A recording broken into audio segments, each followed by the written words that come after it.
your cell phones. At this time, I'd like to ask Representative Debbie Wood if she would like to offer our prayer. Thank you, Mr. Chairman. If you'll bow your heads, please. Dear Heavenly Father, thank you for this beautiful morning. We all rose this morning out of bed just because of you. You give us life. You give us grace. You give us forgiveness, Father. We just thank you for everything that's before us today. We ask for knowledge and wisdom to make the right decisions, Father. And we thank you for the ability to serve in this state that we all love. So in the name of Jesus we pray. Amen. Amen. Thank you. Clerk, please call the roll. Here. Representative Keel, Representative Drummond. Here. Representative Almond. Here. Representative Baker. Here. Representative Chestnut. Representative Collins. Representative Coleman. Here. Representative Daniels. Representative Ellis. Here. Representative Foster. Representative Hunt. Representative Lovin. Representative Stubbs. Here. Representative Wood. Here. 8 members answering the roll. We have one. Thank you very much. Do we have any guests today? Representative Stubbs, you have some guests? Yes, I do. I'm excited to have my parents, Charlie and Sandy Stubbs. Y'all stand up, and my wife, Jenny. My parents traveled here from South Carolina to visit with us for a few days. My mother is a longtime educator, currently a certified teacher running the First Start program in Charleston, South Carolina. And my father is an educator and college football coach. So they're excited to be here today with us. Thank you, Ms. Stubbs. And thank you, Mrs. Stubbs, and Roll Tide, Coach. Any other guests?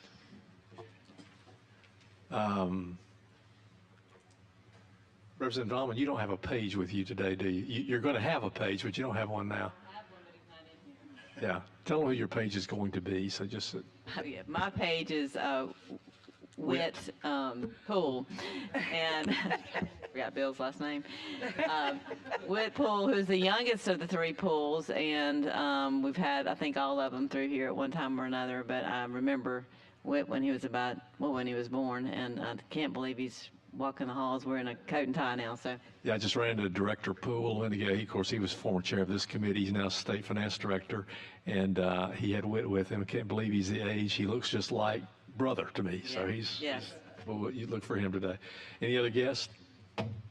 Okay, we have a full agenda today. We're going to provide Representative Almond with a little additional time on the first bill. You still need that time? Okay, so she's going to carry the bill for Representative Collins, so we'll delay that. So clerk, please call the next bill.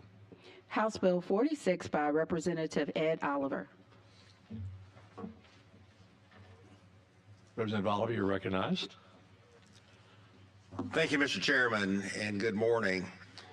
The focus of this legislation, which is House Bill 46, is to update an old 1993 law that was intended to make rural areas of Alabama more competitive in the recruitment and retention of physicians, and to attract more physicians to practice in rural, underserved communities with an inflationary updated $10,000 a year income tax credit for 4 years.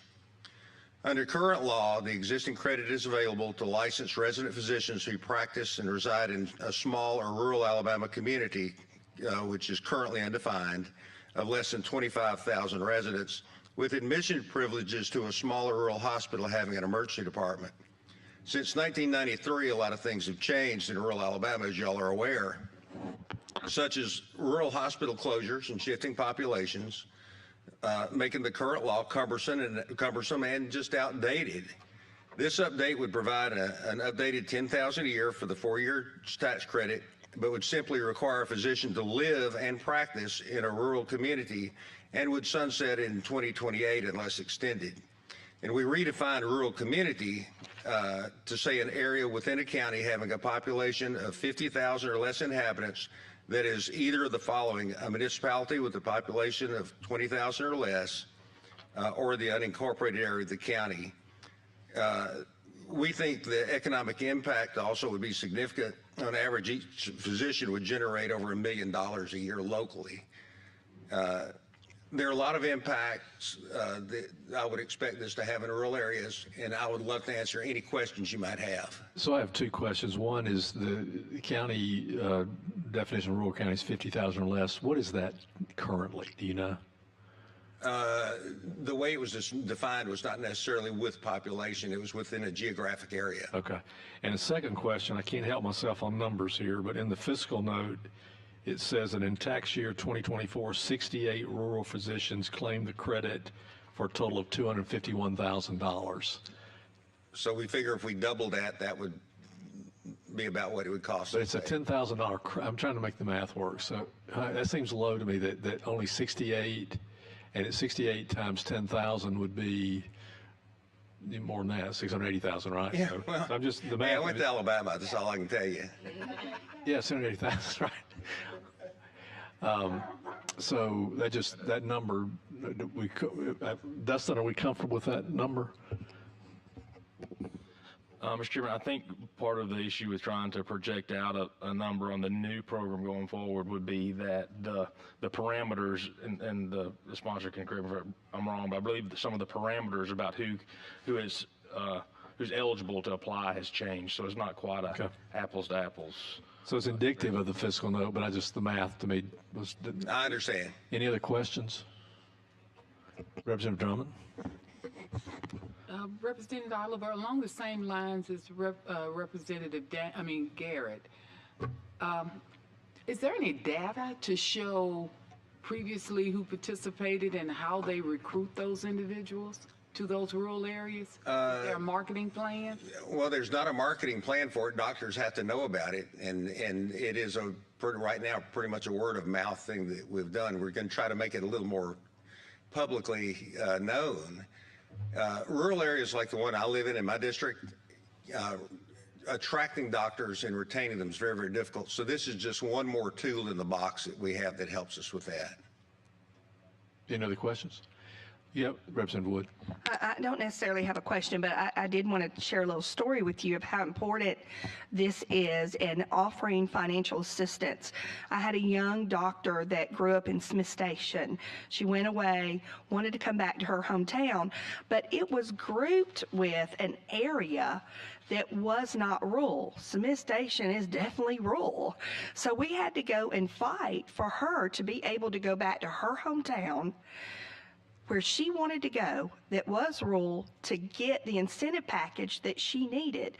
In her first year, I went and had lunch with her. She has 1,800 patients. That's how much this is needed. Rural areas need physicians. This is a very good bill, and I appreciate you for carrying it. Thank you, Representative Wood. And one of the things that makes this important as well, as rural hospitals close, those are the areas that need doctors in practice. So that's something we've kind of overlooked in the past as well. Any other questions? So you have an amendment, I believe? I don't have the amendment. It's in the folder here. Does any member want to offer the amendment? Who offered the amendment? It's a technical. Oh, I'm sorry. It was a technical amendment on the dates. Yes. Yeah. What?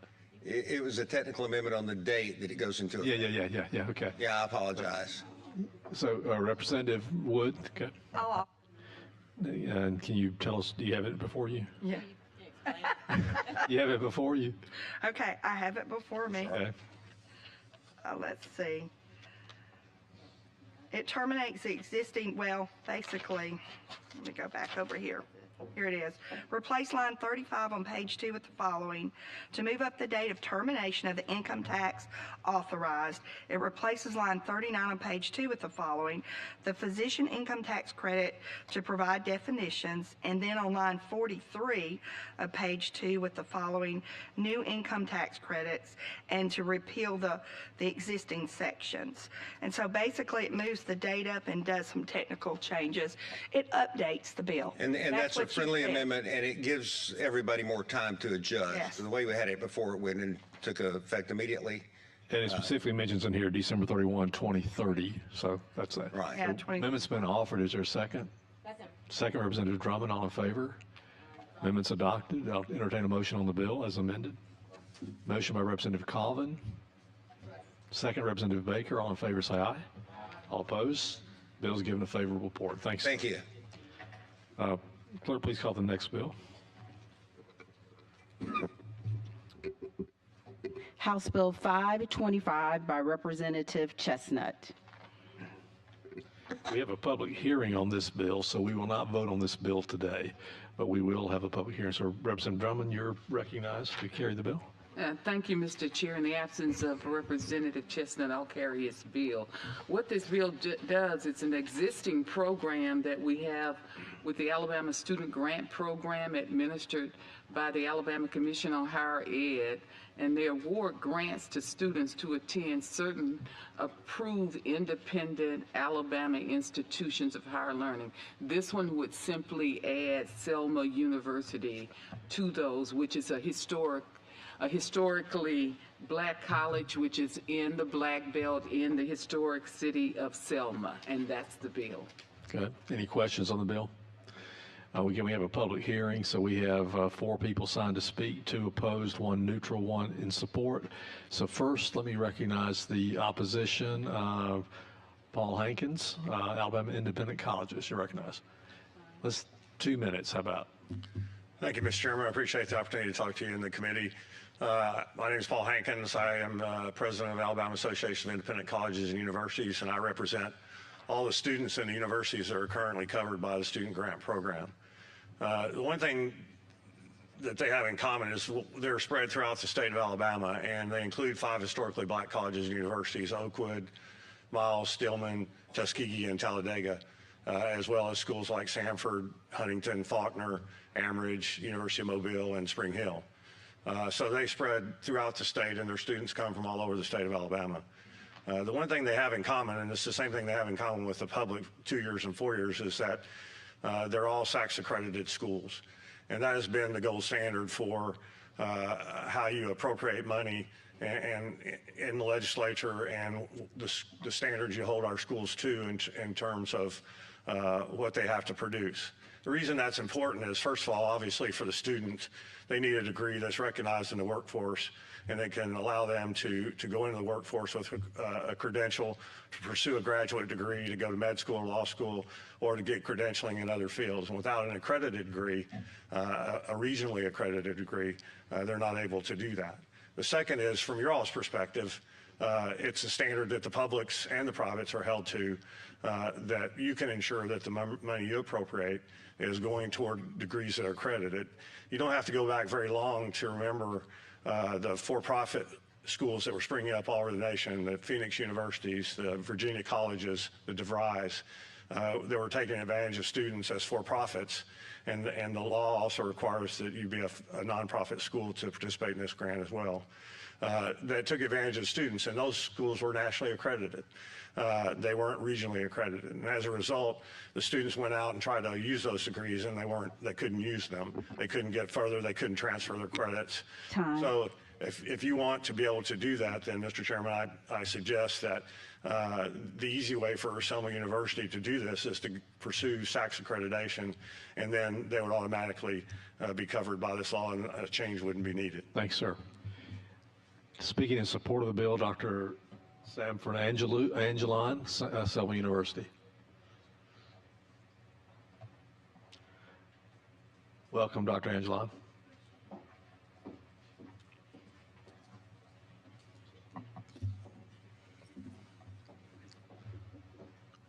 Thank you very much, Chairman Garrett, and I thank each of you for allowing me to have this opportunity to speak.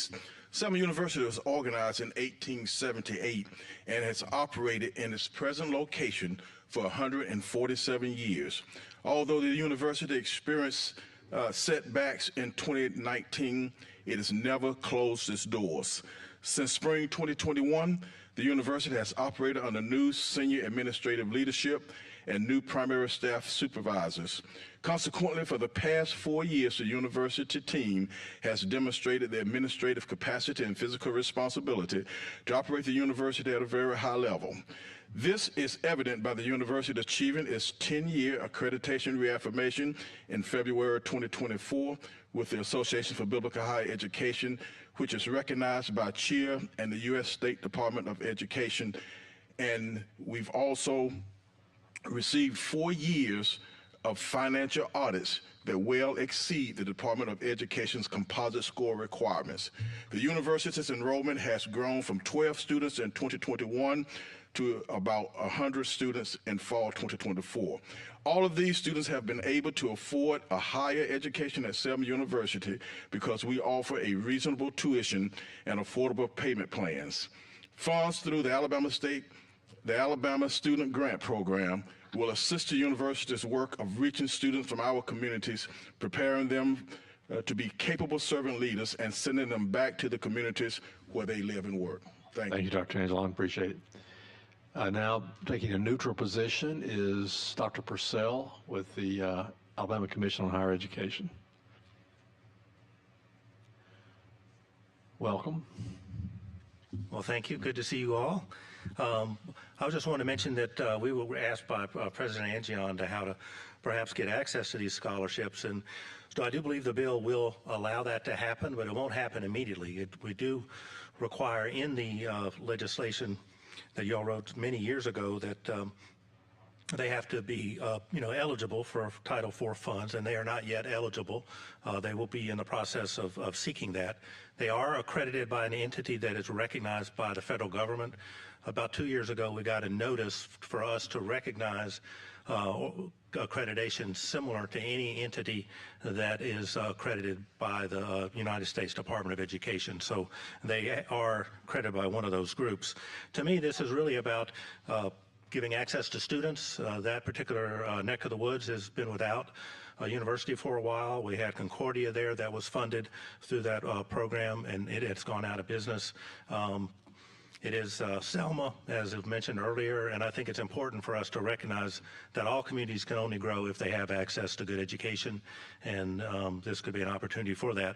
I want to mention one thing about this legislation was changed several years ago for one specific institution, and that was South University to have access to that scholarship, and South University did not meet all the criteria. One of them is they were a for-profit at the time. And legislation was brought in by legislators that allowed them to participate. What year was that? When was that? I don't know, 8, 9, 10 years ago. Okay. And then, so there's always been these little carve-ins that have occurred. This may be, what we helped Selma write is something that would be a carve-in for them, but also incentivize them to get the accreditation. The other issue, there's not going to be any money exchanging hands with them until they get certified, and the money can only go to people who are taking non-religious courses or non-religious majors, so it'll be a very small amount of their students. Thank you, Dr. Purcell. Appreciate it. Thank you. Mitch, opposition, our final speaker. Welcome, sir. Good morning, Mr. Chairman. It's my pleasure to represent the Alabama Independent Colleges and Universities, serving as their president this year. In addition, Faulkner University, Amherst University, Huntington College, Miles College, Oakwood University, Sanford University, Spring Hill College, Stillman College, Talladega College, Tuskegee University, the U.S. Sports Academy in Baldwin County, and University of Mobile. And on behalf of all these schools, we express our opposition to this bill.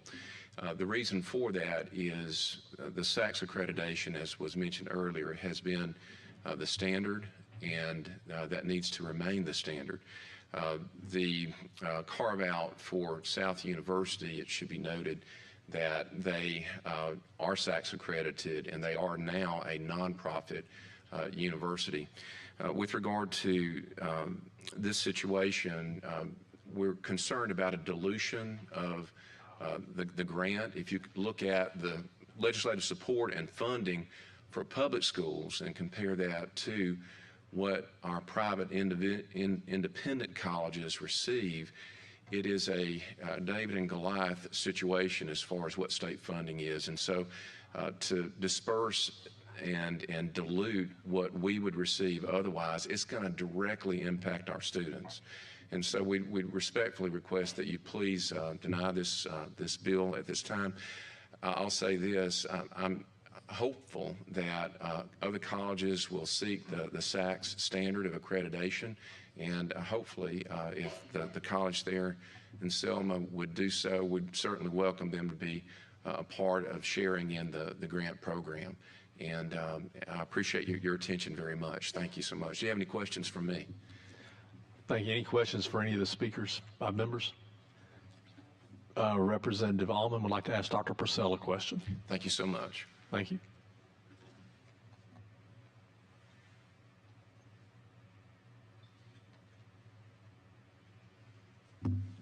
Hi. Hi, thank you. I'm a little confused about what I thought I heard you say is the way that you helped write this bill, and the way you understand that to be would be that, whatever the name, Selma University would only be eligible once they become SACS accredited? No, they'll be eligible once they get approved by the United States Department of Education to receive Title IV funds, which is need-based aid.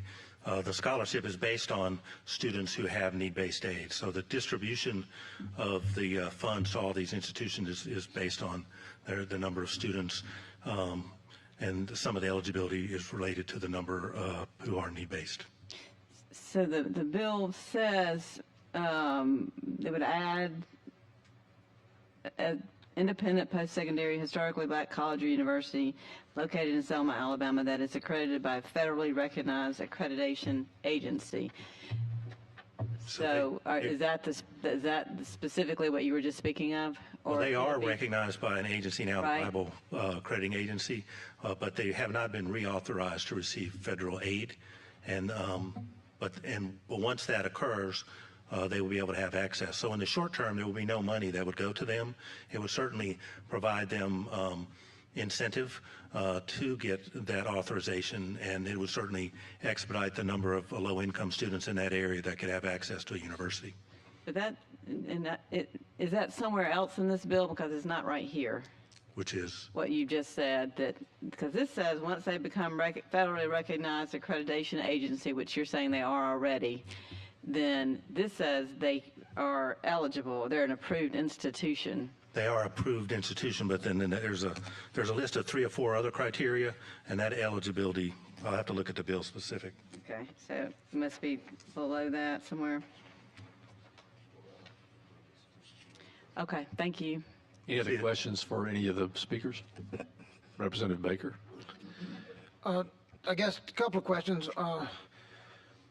One would be the SACS accreditation. Is that something that Selma University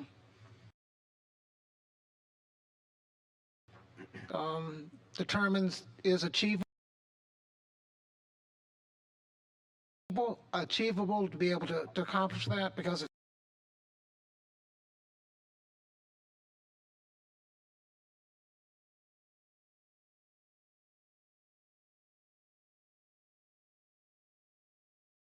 so then that now allows them to participate, the way I understand, would allow them to be a participating member. Is that correct? Yes. I know that they have interest in that. I think that, they do know that they're already qualified by what the new criteria from the federal government is with the Bible College. They have interest in that, but I don't know, whether that interest is within the next 10 years. Dr. Angelon, would you like to respond?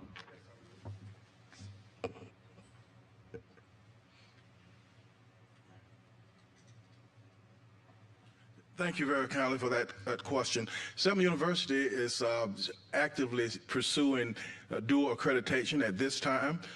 We expect that we will submit our application in the June. Dr.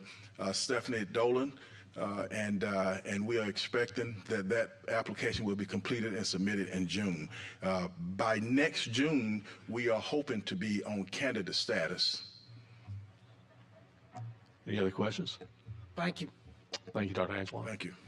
Okay, members, again, this is a public hearing today, so we will not be taking action today. We'll deal with this in a future committee meetings. Clerk, please call the next bill. House Bill 379 by Representative Garrett. I'm going to hand the gavel to our vice chair.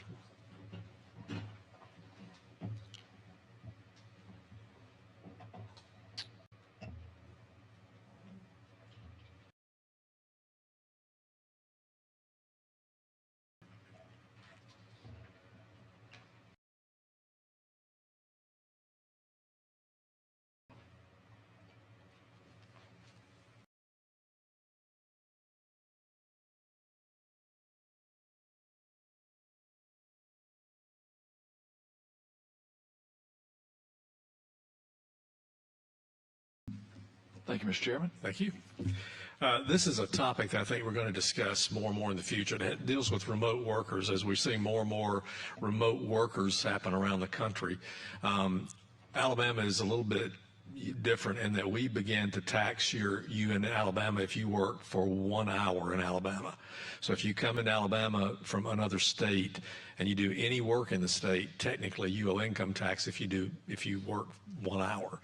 Now, is that always reported? Don't know. Cross the T's are telling their employees, if you go to another state, say you have ill parents that you want to check on, you can't work from home because we're not going to withhold, we have to withhold taxes, or we don't want to go through the compliance for that. So it's become, second thing, there are people that might come here for conferences. So within a conference, all of us go to conferences. If you do any work while you're in Alabama, you're supposed to pay tax on that. Several years ago, there was a tax tribunal decision during COVID that dealt with a worker that lived in Idaho, but he worked for an Alabama company. And even though he never set foot in Alabama, the fact that he worked for an Alabama company, his income was subject to Alabama tax. That was taken to the tax court and determined that indeed Alabama does tax that. We're not dealing with that issue. What this bill does today is basically provide what the cost model, which is a model that is supported by the Alabama Society of CPAs, the National Society of CPAs, all those groups. And it's model legislation that basically tries to coordinate and minimize some of this compliance. So what this would do would be that if a person is going to work in Alabama for no more than 30 days in a year, you're not going to be subject to Alabama income tax. It also gives some flexibility because currently, if you're, employers who don't have these protections, we want you to be able to work with the employer and the employee and their employer. So, for example, we'll take the employee's word. There was one first draft of this bill. There's some amendments that come that gave this flexibility. The first draft basically said you had to have time and attendance records to prove what you were doing. This just allows the employee to provide information to the employer that would be sufficient for that 30-day threshold.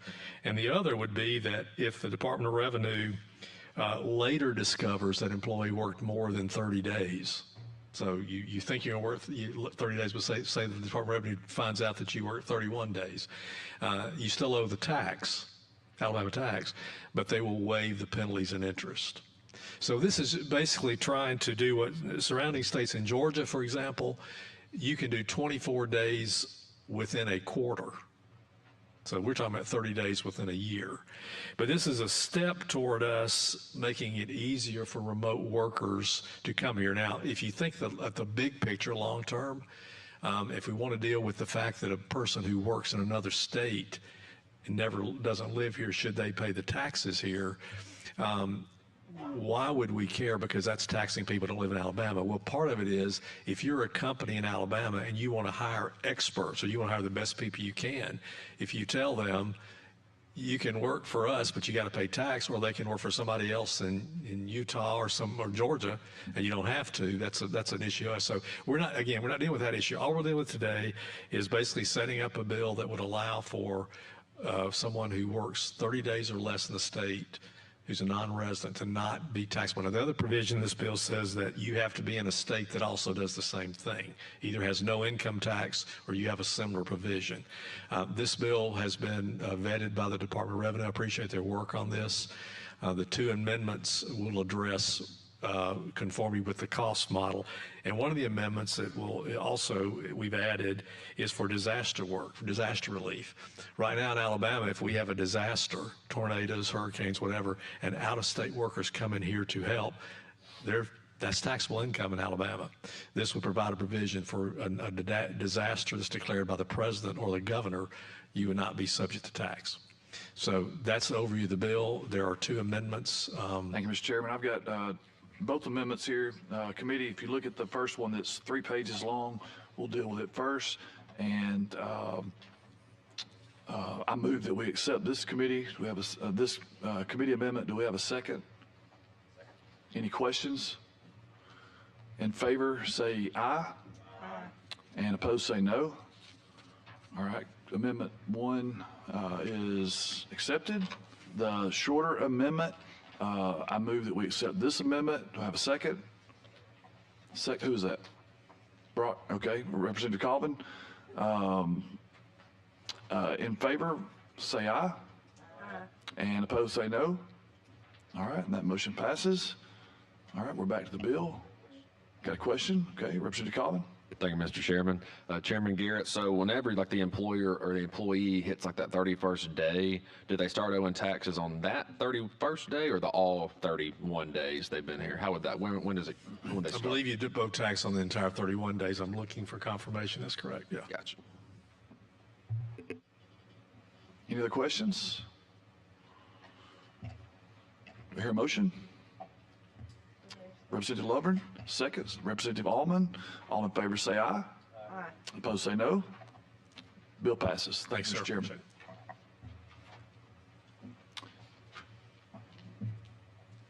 Clerk, call the next bill. Senate Bill 22 by Senator Coleman. Representative Rafferty, you'll be carrying the bill for Senator Coleman today. Representative Rafferty, you're recognized. Thank you, Mr. Chair, members of the committee.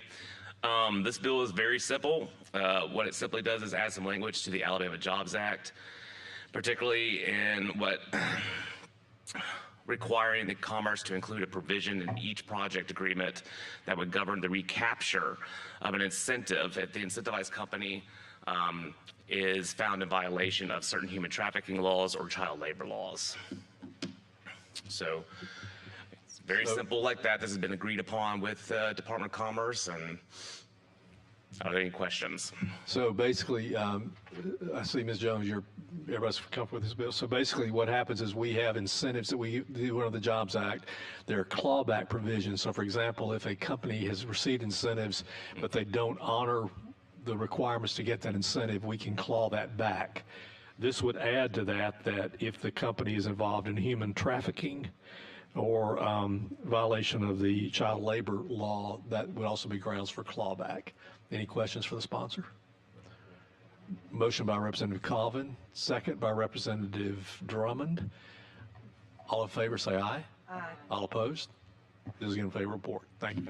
Thank you, Mr. Chair and members of the committee.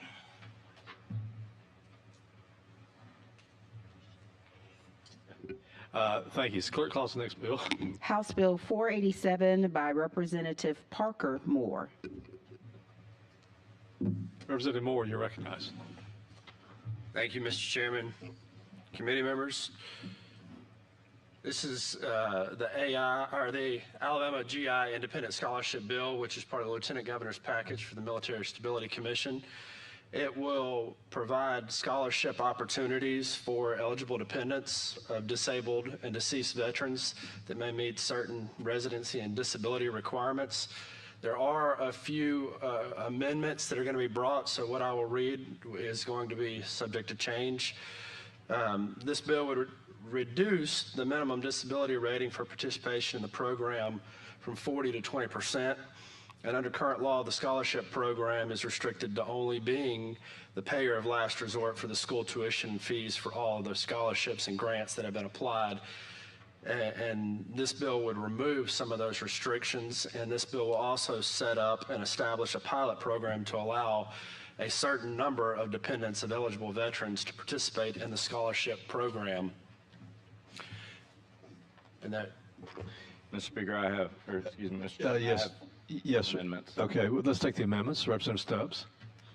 Thank you for the recognition. I have two amendments. The first amendment, members should have a copy. It is V7Q7BLL-1.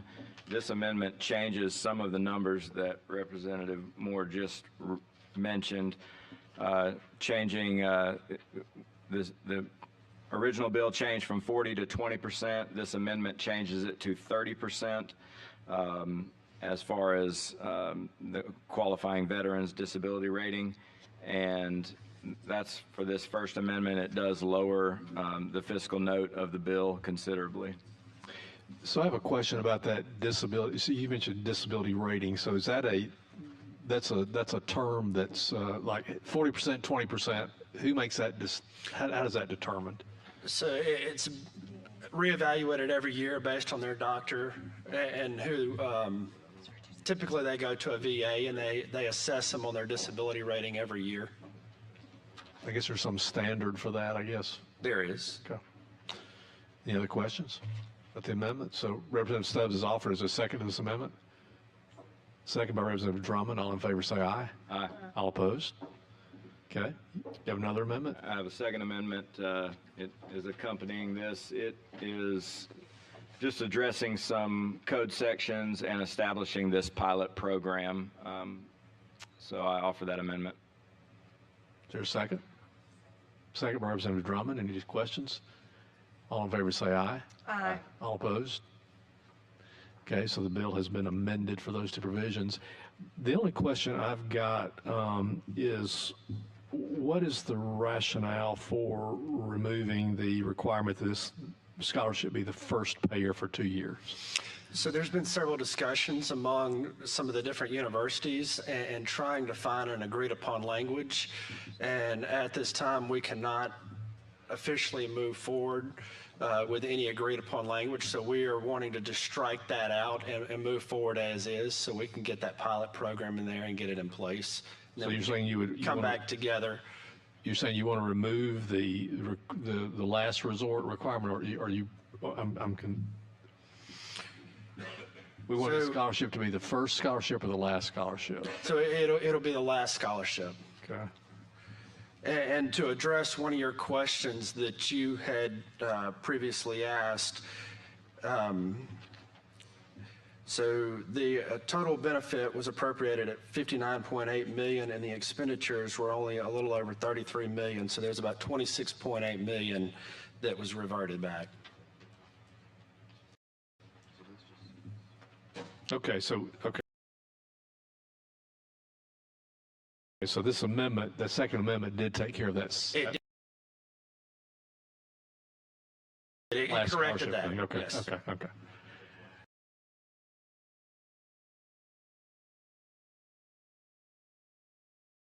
Any other questions for the sponsor? Do we know what the new fiscal note is? The total, well. Yeah, go ahead. Either one of you then. Mr. Chairman, there are three fiscal provisions outlined on the fiscal note that represent kind of the three provisions that are dealt with in the bill. That first number, And the total pilot program would be about $529,000. And then that second $3.75 million would. That was amended out with. That was amended out. That was in that second amendment. Okay. Report. Thank you, Mr. Chairman. Thank you, committee. No, now we have Representative, you ready? Representative Drummond, we'll go, Representative Drummond, Representative Almond, we'll go back to, We'll look alike.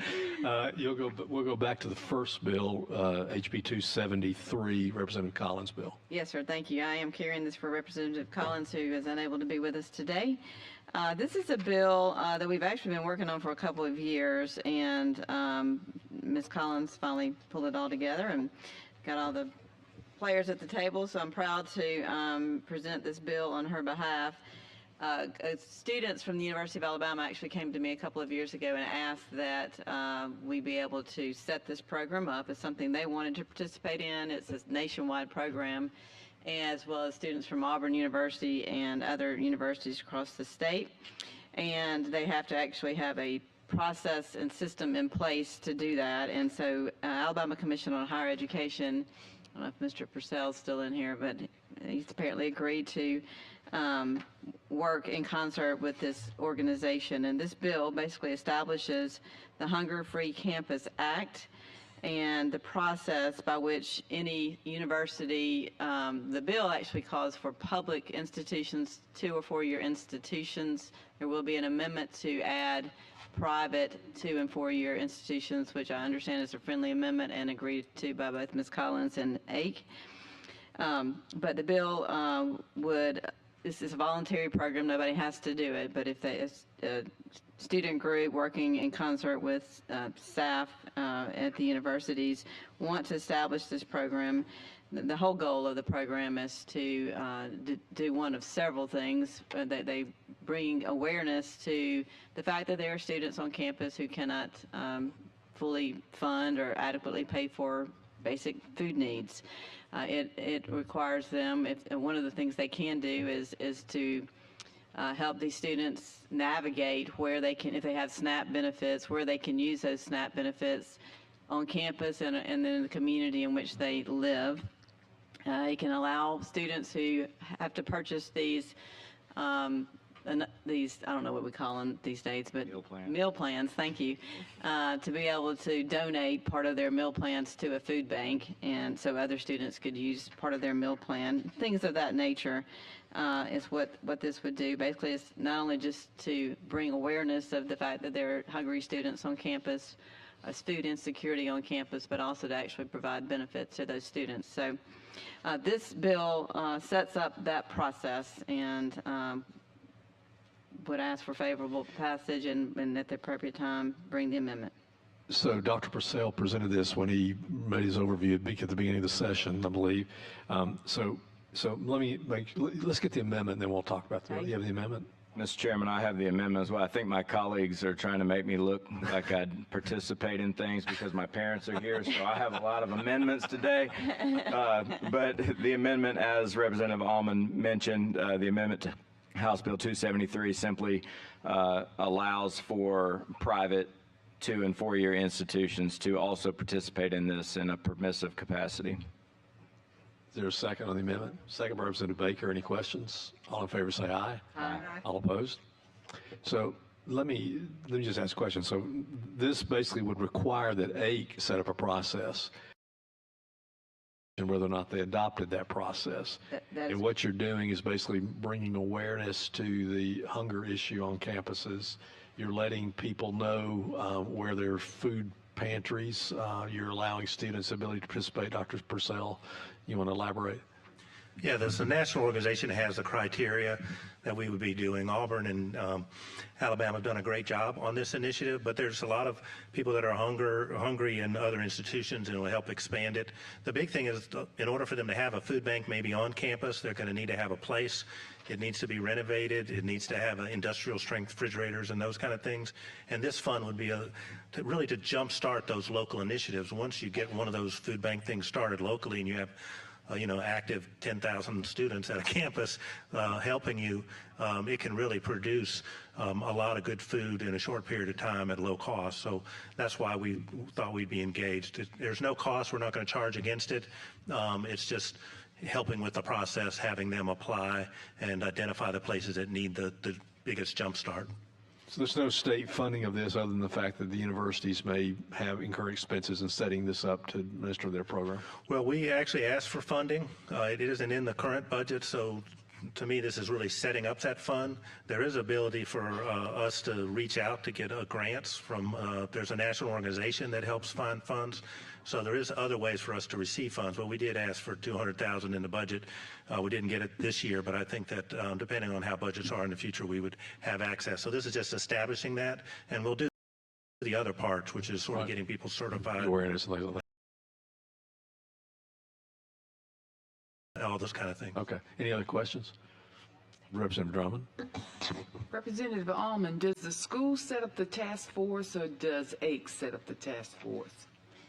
And how? Well, the bill speaks to that. Let's look at it. I think it's on page 3. No, it's on page 2. So to be eligible for designation as a hunger-free campus, a public institution of higher education, or now public or private, the institution shall establish a hunger-free task force, and then it goes on to say they have to meet 3 times a year, have to have at least 2 goals, action plans, and who shall make up the membership of the task force. So at least 2 students are enrolled in this student affairs, a representative from the financial aid office, and any additional members deemed appropriate by the public institution of higher education. is the task force. Yeah, and then once they have that task force established, they would have access to apply for money from. Any questions? So we've adopted the amendment. We have the bill as amended. I'll entertain a motion. Representative Baker. Second, Representative Drummond. All in favor say aye. Aye. All opposed? Bill's given a favorable report. Thank you, Representative Almond. With that, we've conducted our business. Our meeting is adjourned. Thank you.